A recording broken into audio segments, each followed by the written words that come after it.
Mga kailaw, narito tayo sa pamamana ngayon sa Badyaw. Yan mga kailaw ang ating nahuhuli dyan. Alam niyo mga kailaw sa Badyaw, pagka bagong baha yan, maraming mga sapa-sapa.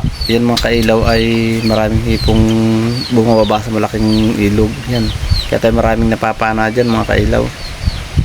Yan o, malalaking mga iwangan tawag dito sa amin. Dito sa iba naman tiplasan. Sa amin naman dito sa Tayabas ang tawag yan ay iwangan. Yan mga kailaw ang ating nahuhuli dyan, lalaki. Nakatsin po tayo na wala pang nangunguryente. Dahil pag may nakadaan ng manguryente dyan, wala na tayo mga kailaw dyan mapapana. Halos kung meron man ay maliliit na.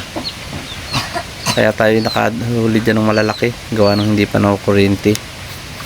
Yun lang ang pag-asa natin mga kailaw pagka yung bagong baha. Pero pagka hindi bumabaha, wala na rin dahil lang maraming manguryente nga dyan. Yan mga kailaw, lalaki mga sapitan ng ating nahuli dyan.